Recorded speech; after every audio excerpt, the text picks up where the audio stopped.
오늘 이 시간 우리에게 주신 하나님의 말씀 시편 39편입니다. 본문을 가지고 소망의 신앙이라는 제목으로 하나님 말씀 전하고자 합니다. 하나님의 큰 은혜가 임하는 귀한 시간 되기를 예수의 이름으로 축원합니다. 요 사이 몇 주간 제가 묵상하고 있는 주제는 이 소망에 대한 거예요. 소망이란 무엇인가?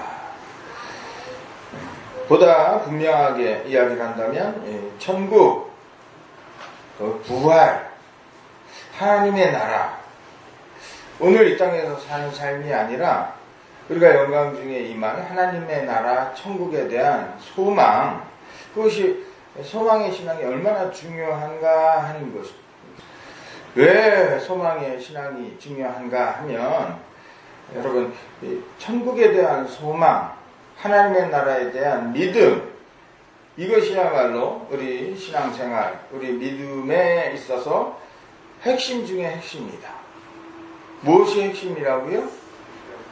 우리 기독교 신앙에 있어서 핵심 중에 핵심은 여러 우리 신앙 안에 헌신도 있고 선교도 있고 그렇죠? 능력 충만 능력도 있고 또 말씀이 얼마나 귀한가 교리도 있고 여러 우리 신앙의 내용을 이루는 많은 것들이 있지만 그래도 그 가운데 정말 핵심 중에 핵심 가장 근본이 되는 가장 으뜸되는 것이 무엇인가 하면 여러분 천국에 대한 소망이에요.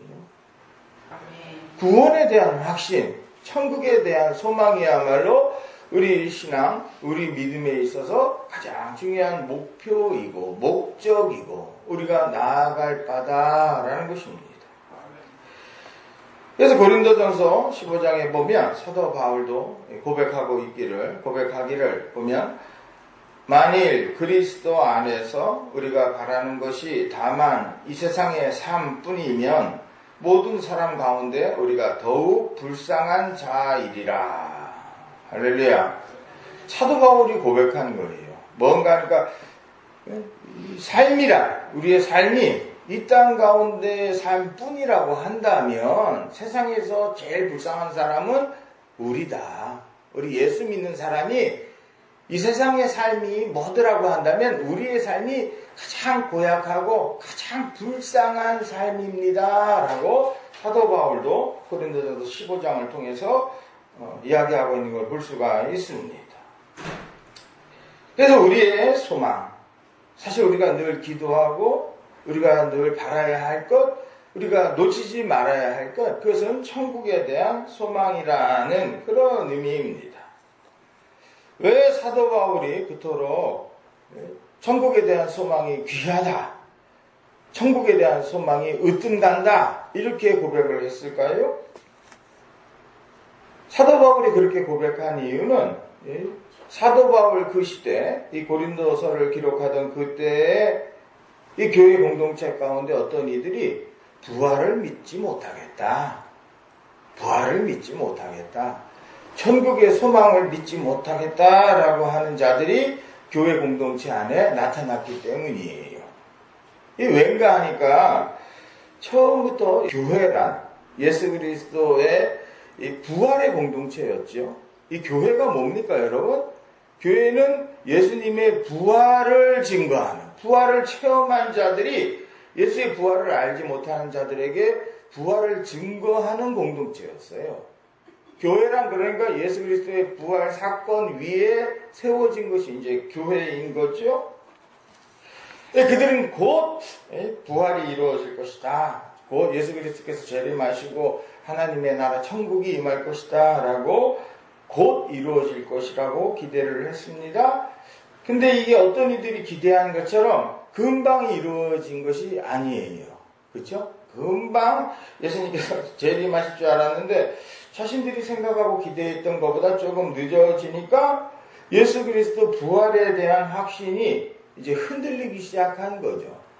예수님이 오신다고 했는데 그 약속이 있었음에도 불구하고 교회 공동체 안에 예수님 정말 오시나? 오시는 것이 맞아? 이런 부활에 대한 믿음이 흔들려 갔던 것입니다. 그러기에 사도 바울이 고린도전서 15장에 보면 예수 그리스도의 부활이 얼마나 확실한 사건인지를 이야기하고 있는 거예요. 그 얼마나 예수 그리스도께서 부활하신 것이 틀림없는 사건인가를 이야기하는 과정 가운데 예수의 부활이 없다면 내가 이렇게 살지 않는다. 그런 의미로 말하는 거죠. 예수의 부활이 없다면 우리의 삶이야말로 가장 어리석은 삶이 될 것이다. 그러면서 얼마나 많은 사람들이 예수 그리스도의 부활을 체험했는지 제일 처음에는 게바에게 나타나시고 게바가 누굽니까? 베드로죠. 제자들 가운데 제일 먼저 부활하신 예수님을 만난 자가 베드로잖아요. 베드로에게 나타나시고 사도들에게 나타나시고 400명이나 되는 많은 제자들 앞에 나타나시고 그러면서 마지막으로는 누구에게 나타났는가? 나에게도 나타나셨다. 내가 다메섹으로 지금 얘기하면 다마스커스죠. 다메섹으로 예수 믿는 자들을 핍박하러 가는 그 길 가운데 그 길을 가다가 그 다메섹 도상에서 이 부활하신 예수 그리스도를 나도 만났다. 내가 부활하신 예수를 내가 만났기에 내가 체험했기에 난 그 모든 것을 버리고 부활하신 예수 그리스도를 증거하러 이렇게 다니는 것이다 라고 예수 그리스도의 부활 사건이 확실한 역사적 사건인 것을 가르치고 있는 것입니다. 만일 그리스도 안에서 우리가 바라는 것이 다만 이 세상의 삶뿐이라면 모든 사람 가운데 우리가 더욱 불쌍한 자니라. 이 사도 바울의 이 고백, 이 말씀, 여러분들이 이 말씀을 동의하시나요? 그래서 제가 오늘 이 설교를 통해서 문제 제기하고자 하는 것, 같이 한번 생각해 보고자 하는 것, 그것은 여러분, 오늘 이 시대 우리의 신앙이 얼마나 천국을, 하나님의 나라를 소망으로 하고 있는가 하는 점입니다. 오늘 예배한 여러분들은 어때요? 여러분들의 소망이 뭐예요? 여러분들이 간절히 바라는 것, 이것만은 놓칠 수 없는 것, 이것만은 반드시 이루고자 하는 소망이 있잖아요. 그렇죠? 바람이 있잖아요. 그것이 무엇인가 하는 거예요. 언제부터인가 교회가 하나님 나라에 대한 소망보다는 이 땅에서의 영광, 이 땅에서 형통한 것, 우리가 예수를 믿고 하나님을 섬긴다 하면서도 이 땅에서의 승리에 더 많은 관심을 쏟고 있는 것은 아닌가. 여러분, 예수를 믿으면 복을 받습니다. 여러분 믿습니까? 근데 그 예수를 믿어 누리게 되는 복이란 과연 무엇인가 하는 거예요. 더 부자가 되고, 또 내 자녀가 잘 되고, 아프지도 않고, 세상 사람들이 보면서 야, 저 사람 복 받아서 잘 산다, 부럽다 하는 그것이 과연 우리가 소망하는 바, 성경이 약속하는 복의 모습인가 하는 것입니다. 여러분, 우리가 이 땅을 살면서 이 땅의 부귀와 영광, 이 땅의 형통함을 소망으로 한다면 여러분, 그것은 어쩌면 기독교 신앙은 아닐 수 있어요. 그렇죠? 여러분, 다른 종교들도 다 그래요. 뭐 석가모니 부처를 믿든지 어디 가서 뭐 남녀호랭경교 있잖아요. 그것을 믿든지 뭐 물 한 잔 떠놓고 정한수를 떠놓고 기도를 하든지 그 모든 신앙들은 다 그런 이 땅 가운데서의 형통함, 이 땅 가운데서 잘됨을 바라는 그런 소망들이에요. 그렇죠? 이 땅의 복이 중요하지 않다 그런 얘기는 아니에요. 이 땅의 삶이 중요하지 않다라는 것 아닙니다. 중요해요. 중요합니다. 그런데 문제는 그 순서가 어떠한가 하는 것입니다. 예수께서도 말씀하셨습니다. 마태복음 6장 33절에 보면 그런즉 너희는 먼저 그의 나라와 그의 의를 구하라. 먼저 뭐를 구하라고요? 먼저는 그의 나라를 구하고 그의 의를 구하라. 그리하면 이 모든 것을 너희에게 더하시리라 하셨던 것인데 우리의 소망, 우리의 바람이 그의 나라에 있지 않고 그 모든 것을 더하리라 하셨던 그 모든 것에 우리의 마음이, 우리의 관심이 가 있는 것은 아닌가 하는 것입니다. 그래서 오늘 먼저 하나님의 나라를 구하라 하신 그 하나님의 나라를 구하는 신앙은 어떤 것인지, 그리고 우리가 과연 그런 하나님의 나라를 그리워하고 사모하고 또 하나님의 나라를 소망하며 사는 삶을 살고 있는지, 오늘 제가 시편 39편 말씀을 전하게 된 것이 이 고린도전서 15장을 전할까 하려다가 39장 말씀, 시편 39장 말씀을 전하게 된 것이, 이 39장이 구약의 말씀이지만 이런 하나님의 나라의 소망, 하나님의 나라에 대한 소망을 가진 믿음이란 어떤 것인지를 잘 보여주는 말씀이기도 하기에 오늘 이 시편 39편 말씀을 통해서 하나님 나라 소망, 소망의 신앙이라는 것이 과연 어떤 것인지 살펴보고 전하고자 합니다. 첫 번째로 말씀드리고자 하는 것은, 여러분 본편 말씀을 통해서 다윗이 우리에게 교훈하는 것, 그것은 인생의 고통을 깨달으라는 거예요. 우리 인생이 과연 어떤 모습인지, 인생에 대한 막연한 기대, 인생에 대한 막연한 상상이 아니라 실제로 우리 인생의 모습이 어떤 것인가를 깨달으라는 것입니다. 오늘 이 본편 39편의 다윗은 마음 상한 다윗. 뭐라고요? 마음이 그만 팍 상해 있는, 마음이 힘든 다윗입니다. 1절 말씀을 한번 같이 읽어보겠습니다. 1절 시작. 내가 말하기를 나의 행위를 조심하여 내 혀로 범죄하지 아니하려니, 악인이 내 앞에 있을 때에 내가 내 앞에 재갈을 먹으리라 하였도다. 2절도 봅시다. 시작.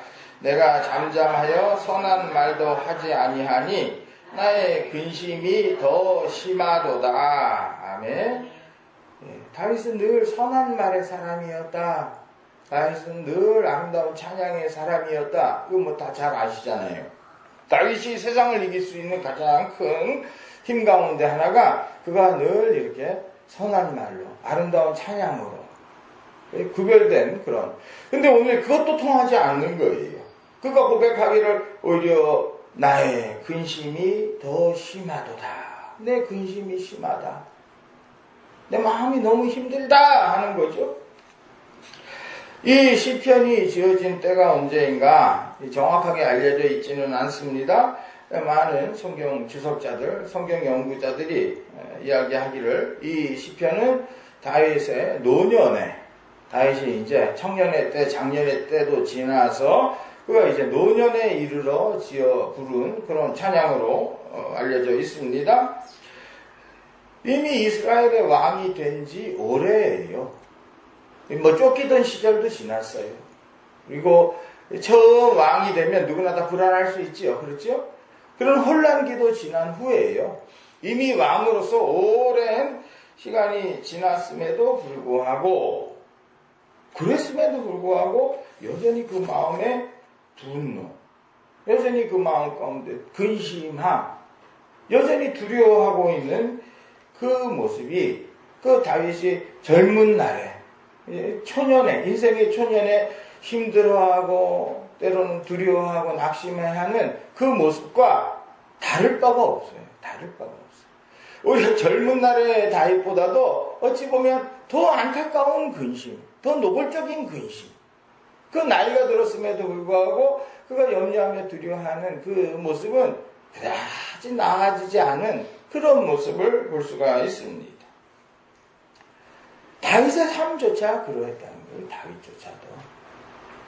얼마나 위대한 삶입니까? 얼마나 위대한 믿음의 사람이에요. 근데 다윗의 삶조차 그러했다는 거죠.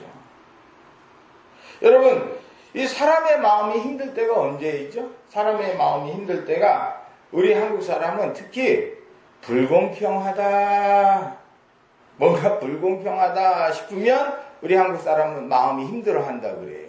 그게 굉장히 강한 민족이라고 합니다. 왜 그런가 하니까 우리는 어려서부터 배울 때 그러잖아요. 우리는 다 당군의 자손이다. 그렇죠? 그리고 우리는 한민족이다.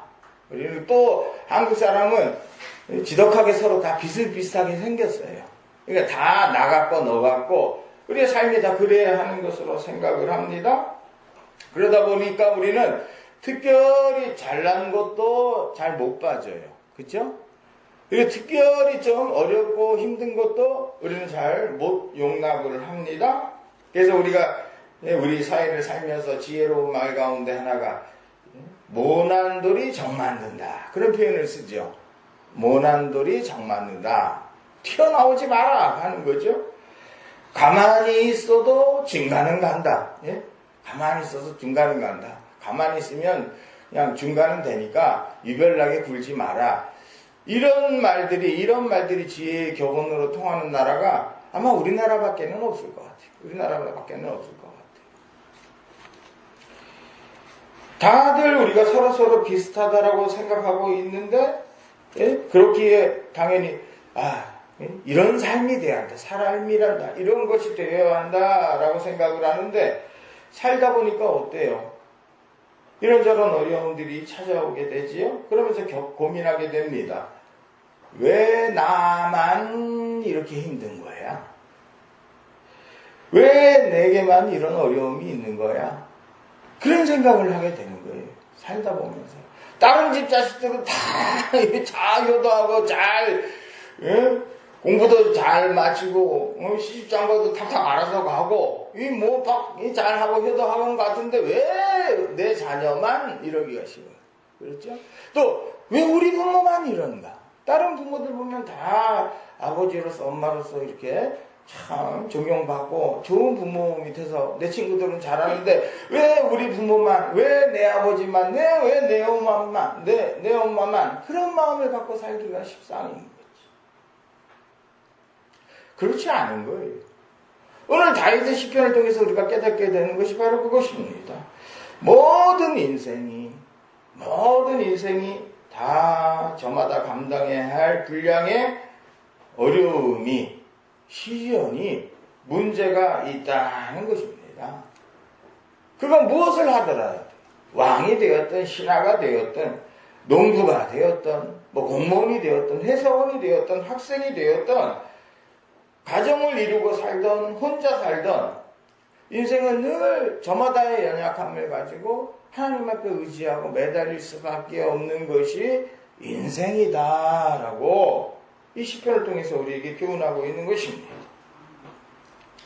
작년 여름 휴가철에 재미있는 글이 인터넷을 통해서 전해졌어요.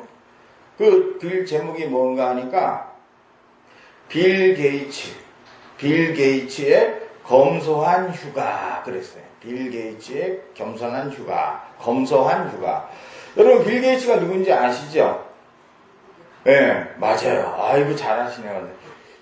지금 전 세계에서 가장 부자가 누구냐 하면 이제 빌 게이츠예요. 빌 게이츠요. 근데 그가 지난 여름에 가족들을 데리고 지중해로 휴가를 갔는데 그때 배를 한 대 빌려서 그 배로 휴가 여행을 이제 한 거예요.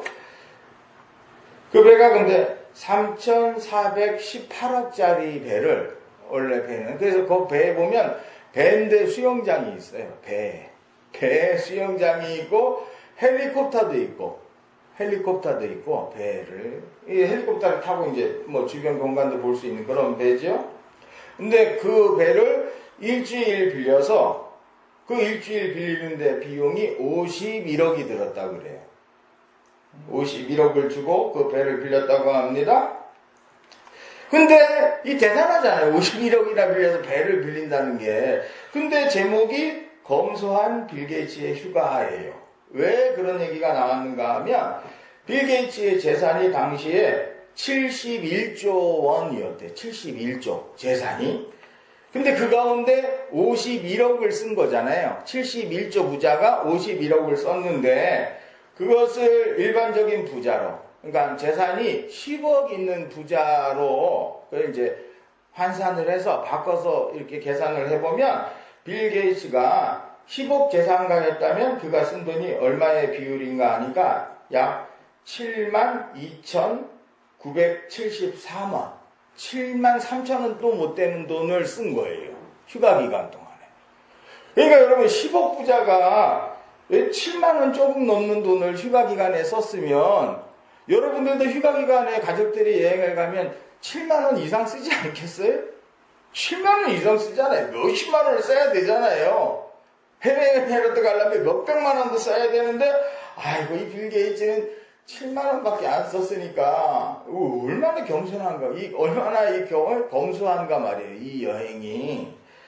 그래서 사람들이 그 댓글을 쓴 걸 제가 봤는데, 댓글도 재미있어요. 보니까, 이 형 검소하네, 그런 거예요. 빌 게이츠에게, 이 형 검소하네, 그러고, 또 그 밑에는 자린고비가 무슨 뜻인지 알죠?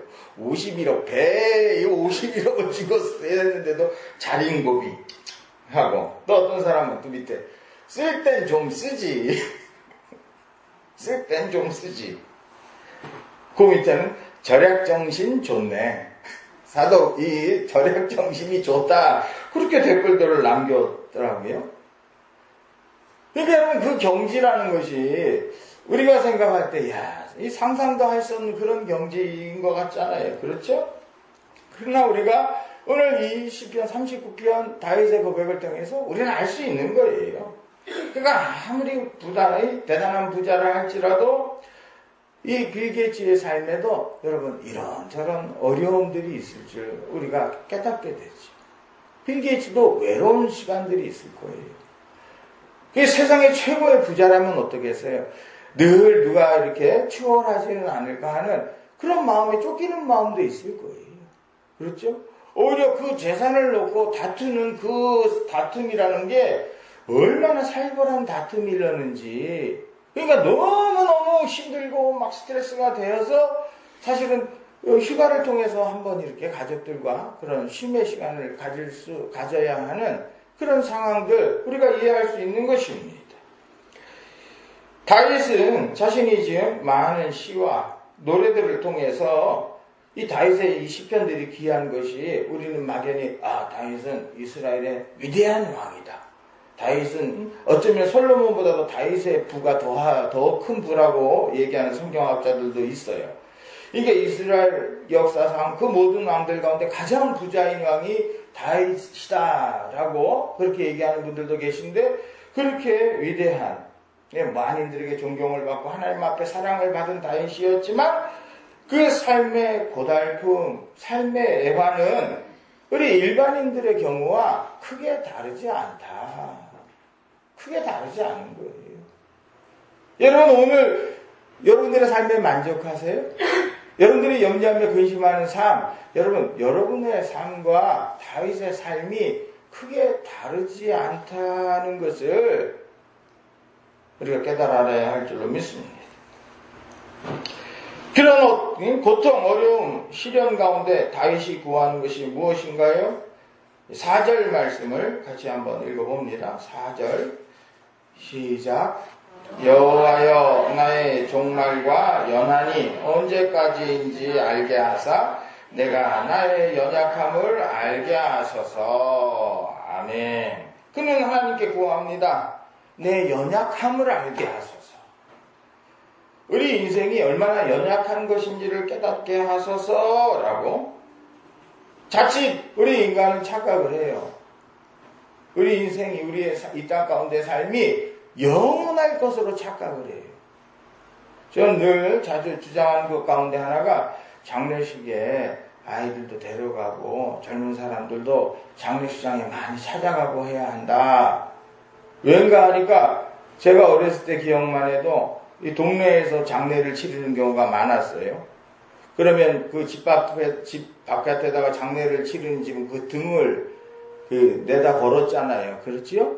그러면 어린 마음에 밤에라도 그 앞을 지나려면 막 무서웠어요. 무서웠던 기억이 나요. 늘 사실은 장례라는 것이 많이 일어나는 일들이어서 그 동네 사람들이 저 집에 어르신이 돌아가셨나 보구나. 누가 가셨나 보구나. 이걸 우리가 알 수가 있었거든요. 근데 한 10여 년 전부터는 이 장례식을 동네에서 하는 경우를 하나도 못 봐요. 한 20년 사이 그렇게 됐죠. 그렇지요. 꼭꼭 다 어디 장례식장에 이렇게 구석에 가가지고 잘 알지 못하게 이렇게 하다 보니까 사람들이 먹고 자고 애 낳고 돈 벌고 일은 아는데 일은 그냥 관심을 갖는데 사람이 언젠가 하나님 앞에 부르심을 받는다는 그 사실은 알지 못하는 거예요. 젊은 사람일수록 마치 자신의 삶이 영원한 것처럼, 자신의 삶이 마치 천년 만년 가는 것처럼 착각을 하고 살아요. 착각을. 천년 만년 살 것처럼 영원히 살 것으로 생각하니까 오늘 우리가 세상 가운데 작은 것 하나 잃고 작은 것 하나 실패를 해도 그걸 못 견디는 거예요. 야, 내가 이제 영원히 실패했다. 내 삶은 영원히 소망이 없다. 마치 그런 마음으로, 그런 좌절감에 빠지게 되지 않는가 하는 것입니다. 여러분, 많은 사람들이 착각을 하고 인생을 낭비하게 되는 것, 그것은 자신의 삶이 온전하기를 기대하는 것입니다. 아프지도 않아야 될 것 같고, 가난하지도 말아야 할 것 같고, 내 자녀들도 남 앞에 부끄럽지 않아야 할 것 같고, 그렇죠? 여러분들, 우리가 바라는 게 그거잖아요, 그렇죠? 뭐 내가 큰 걸 바랍니까? 뭐 큰 요트를 내가 바라나? 그렇게 바라지도 않아. 집이나 한 채 있고, 아프지 않고, 그냥 적당히 여행 가고 싶다면 여행 정도 한번 갔다 올 수 있고, 아, 내가 뭐 큰 걸 바라나? 그러고 살아간단 말이에요. 그렇지 못한 현실에 분노하고 좌절한다면, 여러분, 그거는 이길 수 없는 싸움을 싸우는 것인 줄 깨달으시기 바랍니다. 우리가 아픔도 없고 좌절도 없고 외로움도 없고 늘 기쁘고 재미난, 내가 뭐 큰 걸 바라나? 그 바램을 가지고 우리가 인생을 산다면 그건 이길 수 없는 싸움을 싸우는 것이다. 그 싸움은 이길 수 없어요. 소망이 없어요. 알게 하소서. 다윗이 깨닫고 구한 것이 무엇입니까? 5절 말씀 같이 한번 읽어보겠습니다. 5절 시작. 주께서 나를 한 뼘 길이만큼 되게 하심에 나의 일생이 주 앞에는 없는 것 같사오니 사람은 그가 든든히 서 있는 때에도 진실로 모두가 허사뿐이니이다. 아멘.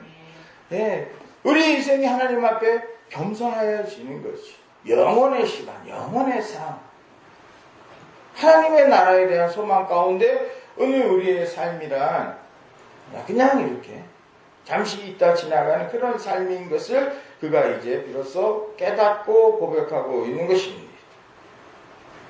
그것만 있으면 내 삶이 행복할 텐데 그게 문제예요. 뭐 다른 거 다 괜찮은데 뭐 어떤 그 문제 하나, 그것 때문에 내 인생은 고달파 힘이 들어. 난 이게 해결되지 않으면 기쁨을 누릴 수 없어. 즐거울 수 없어. 그것이 바로 우리 인생의 문제다. 여러분, 우리가 TV를 보다 보면, 요새 TV를 보다 보면 그런 프로그램이 많이 있어요. TV를 보다 보면 부모를 잘 만나는 게 참 중요한 것 같아요.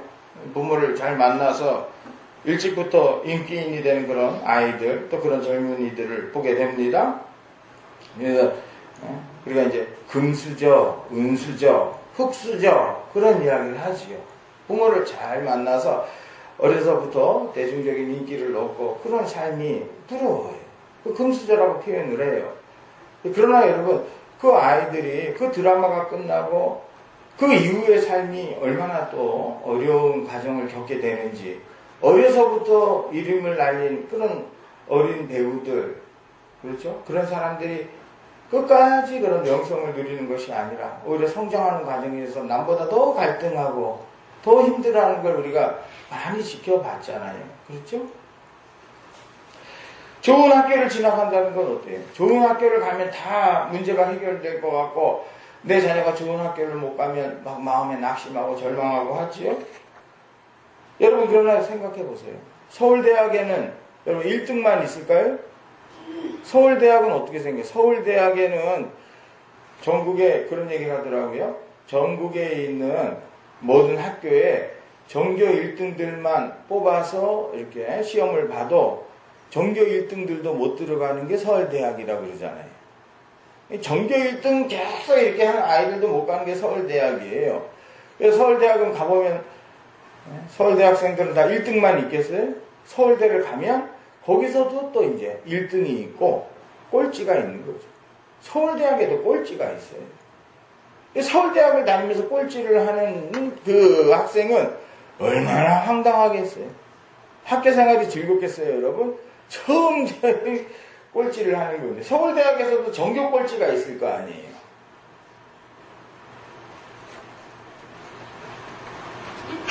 그런 인생의 연약함을 일컬어서 다시 6절에 보면 진실로 각 사람은 그림자같이 다니고 헛된 일로 소란하며 재물을 쌓으나 누가 거둘는지 알지 못하나이다. 할렐루야. 그런 우리는 막 간절하게 그것이 마치 모든 것인 것처럼 살아가지만 그 다윗은 그런 우리 인생의 모습을 보면서 각 사람은 그림자같이 다니고 헛된 일로 소란하며 그런 거예요. 우리 인생의 삶의 모습이라는 것이 마치 그림자처럼 그리고 헛된 일로 요란하다라고 그가 깨달아 고백하고 있는 것입니다. 그럼 다윗이 바라는 것이 무엇인가? 다윗의 바람이 무엇인가? 그게 이제 7절 말씀입니다. 다윗이 바라는 7절 같이 한번 읽어봅니다. 시작. 주여 이제 내가 무엇을 바라리요? 나의 소망은 주께 있나이다. 아멘. 나의 소망은 어디 있다고요? 나의 소망은 주께 있습니다. 그가 깨닫고 고백하는 거예요. 빌 게이츠가 고백하는 게 쉽게 우리가 이야기를 한다면 다윗은 너무 먼 이야기라면 빌 게이츠가 깨닫는 거예요. 주여 나의 소망은 주께 있습니다. 내 소망은 주께 있습니다. 여러분 우리에게 천국의 소망이 분명하다면 우리가 마치 이 땅의 삶이 천년 만년 갈 것 같이 영원할 것처럼 생각하지 않고 우리의 삶의 소망이 천국에 있다라고 하는 그 천국 신앙, 천국 소망의 신앙이 우리에게 확실하다면 우리는 여러분 이 땅을 살아가면서 상처받지 않게 됩니다. 할렐루야. 상처받지 않는 신앙을 갖게 되는 거예요. 히브리서 11장에 보면 초대교회 성도들, 여러분 초대교회 성도들 위대한 성도들이에요. 그렇죠? 예수를 믿는다는 이유만으로 온갖 핍박, 고난 다 당하는 그때 그 가운데서도 그들은 흔들지 않고 신앙을 지켰어요. 마침내 제국 로마를 이기고 이 힘 있는 우리가 소망하는 바의 믿음이 초대교회 성도들과 같은 그런 믿음이잖아요. 여러분 우리 교회가 우리 신학교의 모든 성도들이 초대교회 성도들과 같은 믿음을 갖는다면 장로님께서 기도하시면서도 우리 영적인 역사가 있게 하시고 부흥케 하시고 부흥의 역사 하나님의 능력의 역사가 우리에게 임할 줄로 믿습니다. 근데 초대교회 성도들의 모습이 어떠했는지 그들의 신앙을 기록하고 있는 것이 히브리서 11장인데 그들의 모습을 이렇게 기록하고 있습니다. 보면 여자들은 자기의 죽은 자들을 부활로 받아들이기도 하며 또 어떤 이들은 더 좋은 부활을 얻고자 하여 심한 고문을 받되 구차히 풀려나기를 원하지 아니하였으며 또 어떤 이들은 조롱과 채찍질 뿐 아니라 결박과 옥에 갇히는 시련도 받았으며 돌로 치는 것과 톱으로 켜는 것과 시험과 칼로 죽임을 당하고 양과 염소의 가죽을 입고 유리하여 궁핍과 환난과 학대를 받았으니 이런 사람은 세상이 감당치 못하느니라. 할렐루야.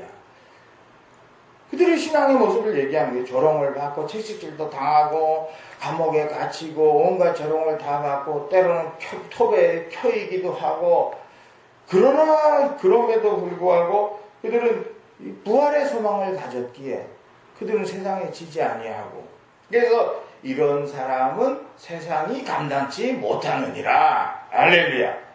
그 말씀대로 세상이 그들을 이기지 못하는 거예요. 세상의 어떤 어떤 명예도 그들을 유혹하고 그들을 시험에 들지 못하게 했던 것이죠. 그래서 세상이 감당치 못하는 믿음. 세강. 그래서 제가 부교육자 시절에 제 동기 가운데 한 사람을 별명이 이제 그 사람이 세감이었어요. 세감. 아주 믿음이 좋은 동기여가지고, 야, 이 양반은 세상이 이 사람의 믿음을 감당치 못하겠다. 그래서 우리가 이 별명을 세감이라고 붙여줬는데, 우리 교인들도 그런 교인들이 되어야 할 줄을 믿습니다. 세상이 감당치 못하는 믿음이다. 세상이 감당치 못하는 그 믿음의 비결이 무엇이라고요? 그게 천국의 소망이에요. 하나님의 나라에 대한 소망이 그 비결이고 그 신앙의 근본이었다라는 것입니다. 이 다윗의 삶은 요란하지 않습니다. 9절에 보니까 내가 잠잠하고 입을 열지 아니함은 주께서 이를 행하신 까닭이니이다. 아멘. 하나님께서 이 일들을 행하셨다라는 것을 깨닫는 동안 원망하고 불평하고 하는 마음이 그만 싹 사라지는 거예요. 헛된 염려 근심도 다 녹아져 나는 거지요. 인생에 대한 절대 긍정이 이루어집니다. 내 삶에 이런 문제 저런 염려 있다 할지라도 그건 모든 인생이 다 당하는 어려움이고, 오늘 우리가 어렵고 힘든 일들이 있기에 우리는 천국 하나님의 나라에 대한 소망을 가지고 그 어떤 위협도 그 어떤 두려움도 이겨낼 수 있는 것입니다. 그래서 그가 나는 불평하지 않는다. 나는 이제 근심하지 않는다. 내가 잠잠하고 입을 열지 아니함은 주께서 이를 행하신 까닭이니이다. 여러분, 천국의 소망이 우리에게 분명하다면 여러분 우리의 삶은 어떤 과정을 지난다 할지라도 그건 견딜만한 것이 됩니다.